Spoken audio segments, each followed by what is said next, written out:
with talent already, and don't make him your one or even two scorer. Yeah, I think like on the Minnesota team, he'd be the number 3, I think, behind Martin and Kevin Love. Yeah, but I think that's a good one.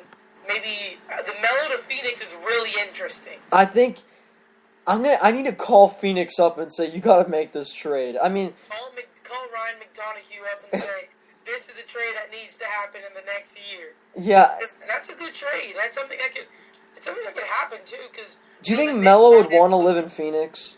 What? Do you think Melo would really want to go to Phoenix? Like, you know how most superstars, they actually want to like the place that they live in. Like, they don't just want to go to like any small market. You think he'd really like to go to Phoenix? No, I don't think he'd like Phoenix. But hey, he wants to win a ring. Yeah. He doesn't want to just go down. He doesn't want to be a Kevin Durant and go down as one of the better scorers in the league or like in the history and not win a ring. True. I think Melo to Phoenix and then JR to Minnesota. If the Knicks are going to blow it up, they've got to do it fast and they've got to give up everything quick, because if they want to tank, you got to tank early. You can't. Yeah, you can't tank late. Yeah, the worst thing to do is tank late and then you're out of the lottery, top 5. Yeah. So Melo, we know he wants to go somewhere.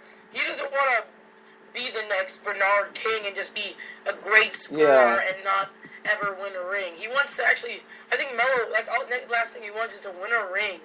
Because I don't know if Phoenix would be able to do that.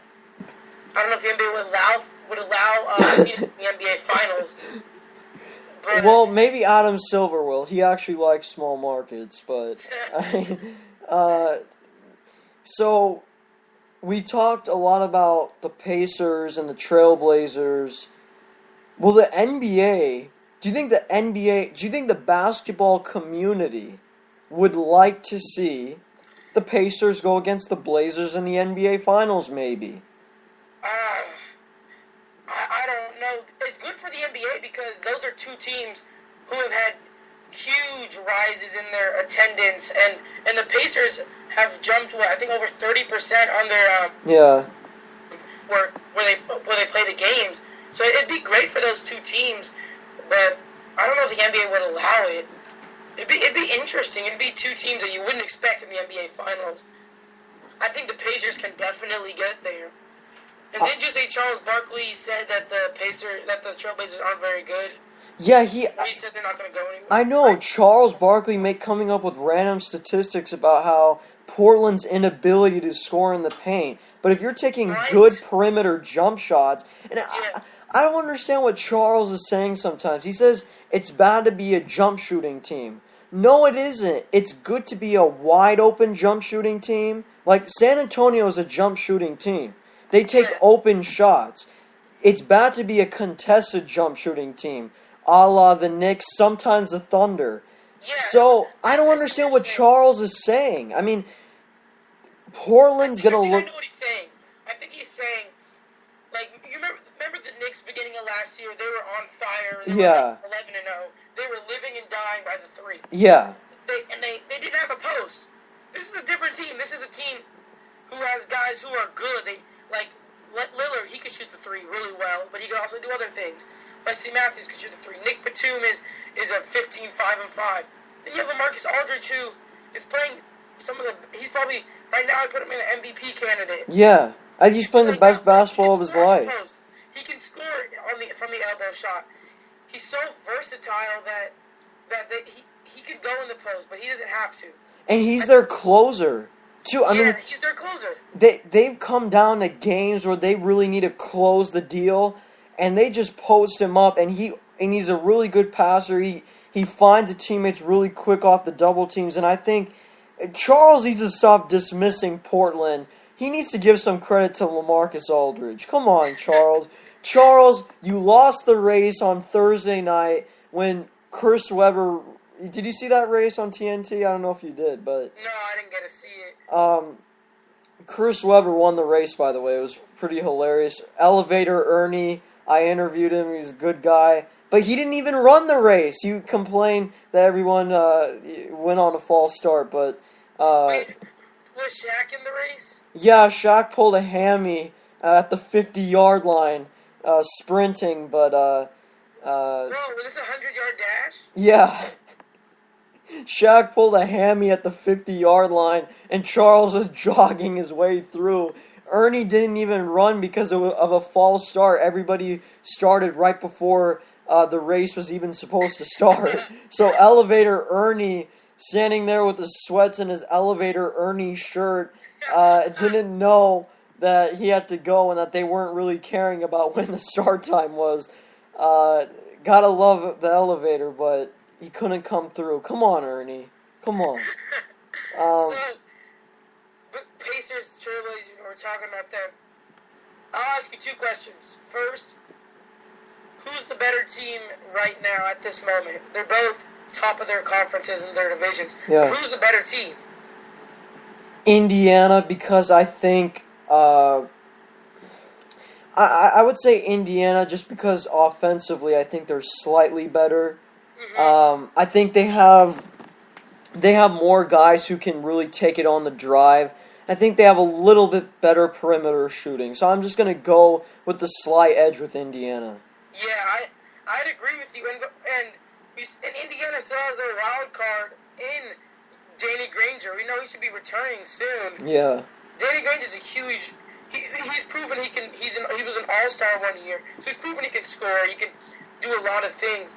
So they're still missing out on him. So, and I'd take the Pacers right now because I know they got that post. They can score at all five positions. We know David West.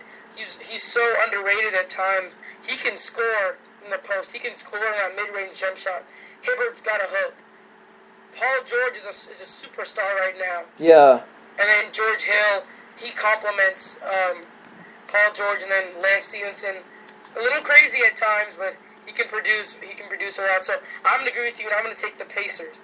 My second question, though, in 7 games in the finals, with the format being 2-2, 1-1-1 again, who would you take in a 7-game series?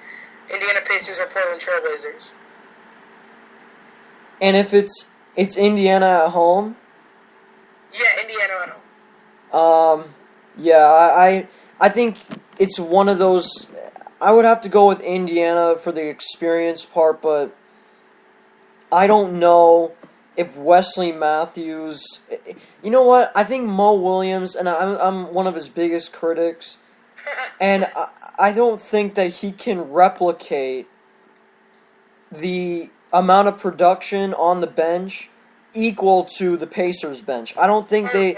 I think the bench issue is a big factor, and I think at the end, I think the Pacers bench with Scola, Copeland with this crazy Aaron Watson draining threes. I don't know if they. Watson and Lance Stevenson moving to the bench when Granger comes back. Yeah, I mean, I feel like Indiana can just rip it apart on the bench. So I think Indiana would win that series.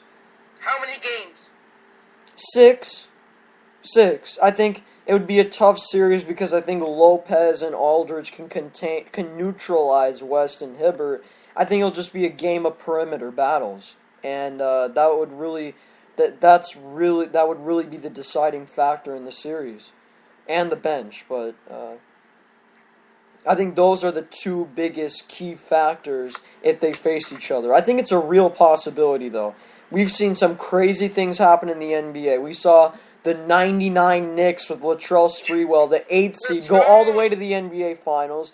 We saw the 93 Rockets, the 7th seed, go all the way to the NBA Finals and win. So we've seen some crazy things happen before, and I think Portland and Indiana is not really that crazy. I think it's a real solid possibility.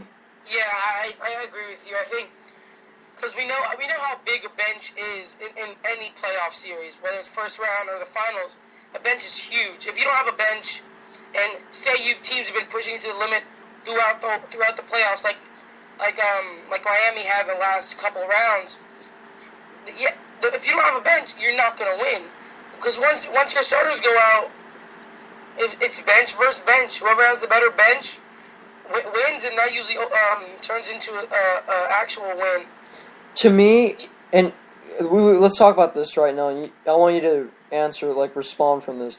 I think the best teams, and I've heard Chris Webber say this, when the role players and the bench players relish their roles and think they're just as important as the starters. Yeah. I think when they, to me, the best benches replicate or put up almost similar performances as the starters. I think that's when you have a great bench. Like the Lakers in 2009, the 2010 bench. The early 2000s Lakers, the Chicago Bulls in the 90s, the Miami Heat kind of dynasty right now, Indiana. I think when you have bench players who can put up equal or similar production as the starters, that's when you know you have a great bench.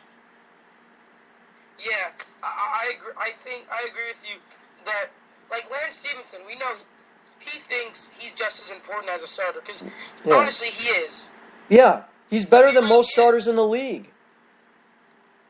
Yeah, I think he could.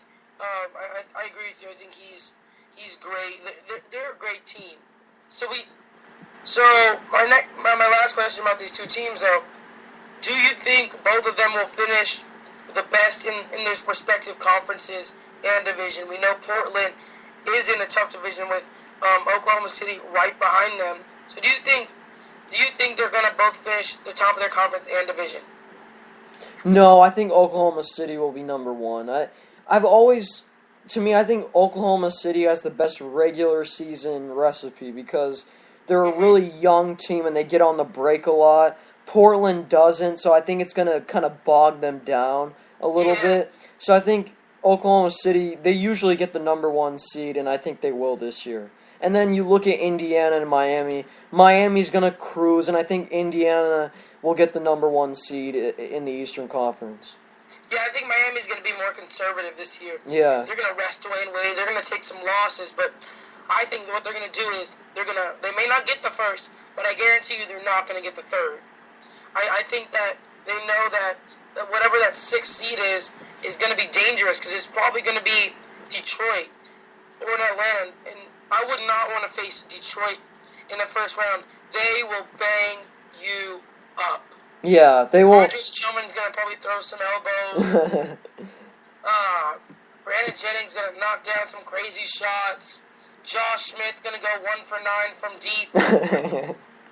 But yeah, I think I agree with you. Pacers are gonna. I think they're gonna win their division and conference, and I see the Trailblazers as a number 3. Yeah, I think that's. San Antonio and Oklahoma City, but ahead of, honestly, it's kind of becoming a rivalry. I see a Houston Golden State first round. Oh my God, that would be the best. We know there's been some kind of history between them since last year. Draymond Green getting physical with Patrick Beverly, and then last night getting physical with James Harden. I see that as a first round game series. Any games or series with Golden State is exciting and interesting because they just make it so exciting and interesting with their guys, the way they can splash the threes, they can get it down low to David Lee. Go ahead. I was going to ask you something real quick. What were you going to say? I was going to say, if Miami faced Detroit, I think Detroit, I just thought about this right now because you mentioned Josh Smith. Usually, it's so hard to find guys who can guard LeBron. Josh Smith is 6'9", same size, athletic defender. He can do it all. I really think that could go 7 games if they face each other. Yeah, I think that could go 7 games. Because remember Miami, they were last in rebounding last year. Yeah. And this is a team that can rebound the heck out of the ball. They can rebound. They can play defense. But what do you think is the Pistons' only downfall or Achilles heel that could hurt them throughout the year or in the playoffs? Is it being able to share the ball? Getting guys enough shots? We know Brandon Jennings wants 15 to 20 shots a game. And Josh Smith wants his shots. Monroe's actually conservative, but what is their Achilles heel? Because every team has one. What is theirs? I think it's shot selection and their misunderstanding of the tempo of the game.